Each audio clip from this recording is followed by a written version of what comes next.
बिस्मिल्लाहिर्रहमानिर्रहीम। अस्सलाम वालेकुम दोस्तों, कैसे हैं आप सब लोग। उम्मीद करता हूं बिल्कुल ठीक ठाक होंगे। मैं हूं आपका दोस्त और होस्ट नुमान अली और आप देख रहे हैं doctor Numan Ali Hamza YouTube channel. दोस्तों, सबसे पहले तो मेरी तरफ से और आपकी फैमिली को जो ईद गुजर चुकी है वो सबसे पहले ईद मुबारक हो। क्योंकि मैं काफ़ी दिनों से ऑफलाइन था, मैंने नेट पैकेज ही नहीं लगाया क्योंकि हमारे घर के एरिया में बिल्कुल सिग्नल नहीं आते, तो मैंने सोचा कि नेट पैकेज आया जाएगा, तो इसलिए नेट पैकेज लगाते ही नहीं। और कोई वीडियो मैंने स्केजुअल नहीं की, तो इसलिए आपको कोई वीडियो वगैरह भी नहीं मिल सकी। तो कल से मैंने काम दोबारा से स्टार्ट किया और वीडियोज़ रिकॉर्ड करना शुरू कर दी, तो इसलिए मैंने सोचा कि स्टार्ट करते हैं ईद की मुबारकबाद से।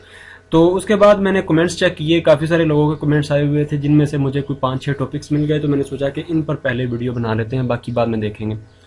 तो सबसे पहले नंबर पर है कि एक दोस्त ने पूछा हुआ है, उसकी गाय है, 2 माह हो गए उसको बचा दिए हुए और उसके गोबर के साथ खून आ रहा है, तो ऐसी सिचुएशन में उसको क्या करना चाहिए और उसकी वजह क्या हो सकती है। तो आज की इस वीडियो में दोस्तों हम बात करते हैं इसी चीज़ से रिलेटेड कि अगर जानवर जो है, एक तो है मतलब कह लें कि बचा दिया हुआ है, पार्चुरेशन के बाद है, और एक नॉर्मल जानवर जो है उसके गोबर के साथ अगर खून आता है तो क्या वजह हो सकती है। उस भाई की मेरे साथ कॉल पे बात हुई थी, उसको मैंने ट्रीटमेंट बता दिया था। तो बात करते हैं कि अगर अल्लाह ना करे हमारे जानवरों को कोई ऐसा इशू आता है तो हमने करना क्या है। तो ये दोस्तों बगैर वक्त ज़ाया कि चलते हैं, वीडियो को स्टार्ट करते हैं। लेकिन वीडियो स्टार्ट करने से पहले मेरी तमाम दोस्तों से गुजारिश है कि अगर अभी तक आप लोगों ने मेरे चैनल डॉक्टर नुमान अली हमजा को सब्सक्राइब नहीं किया तो काइंडली पहले मेरे चैनल को सब्सक्राइब कर दीजिए और साथ में मैंने बेल आइकन को दबा दीजिए, ताकि मेरी हर नई आने वाली वीडियो या कोई भी अपडेट जो है वो आपको इजीली सबसे पहले मिलती रहे। तो दोस्तों बात करते हैं कि जानवरों में ये मसला जो है इसकी वजह क्या हो सकती है। तो जो भाई का मसला था वो ये था कि बिल्कुल कह लें कि तकरीबन ताज़ा ताज़ा सा खून था, मतलब थोड़ा सा मैला कह सकते हैं आप, मीन्स वो खून की तरह ही था। ये नहीं कह सकते कि खून का कोई लोथड़ा था, मीन्स कह सकते हैं कि उसके आंतों का जो आखिरी हिस्सा है उस एरिया में कोई ना कोई इन्फेक्शन हो गया, कुछ भी हो जाता है।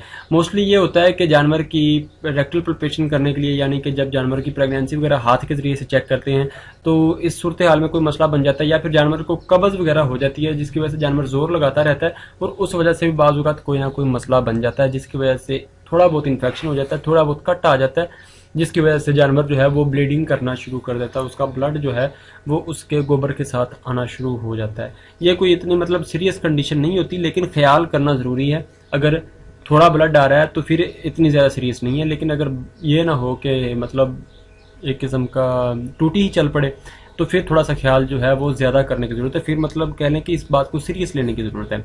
तो सीरियस तो वैसे हर कंडीशन में लेना चाहिए।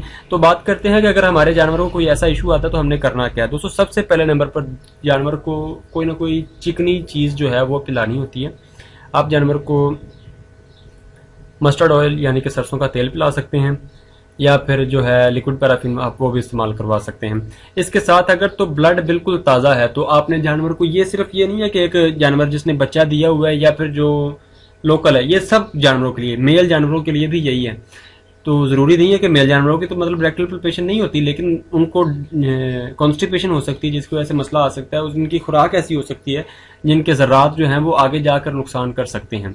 तो सबसे पहले देखें कि जानवर का अगर तो ब्लड ताज़ा ताज़ा है तो उसके ऊपर आप, मतलब उसके ऊपर कह रहा हूँ मीन्स उसको जानवर को आप विटामिन के इंजेक्शन लगवा दें या ट्रिंजामिन के इंजेक्शन लगवा दें। विटामिन के इजीली मिल जाते हैं, ट्रिंजामिन भी वैसे इजीली मिल जाता है लेकिन वो महंगा है थोड़ा सा, तो विटामिन के ज़्यादा बेहतर रहेगा।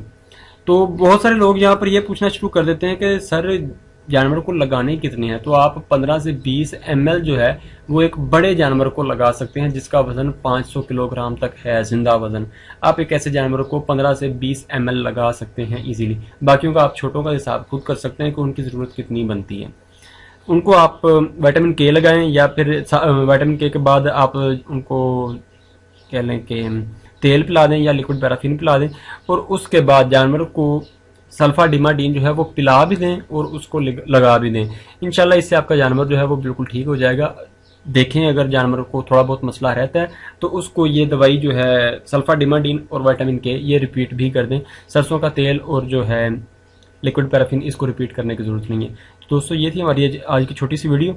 उम्मीद है वीडियो आपको अच्छी लगी होगी। अगर वीडियो अच्छी लगी हो तो लाइक कीजिए, दोस्तों के साथ शेयर कीजिए और कमेंट सेक्शन में अपनी राय का इजहार ज़रूर कीजिएगा। तो दोस्तों अपना ख्याल रखिए, घर वालों का ख्याल रखिए और मुझे दुआ में याद रखिएगा। अल्लाह हाफिज़।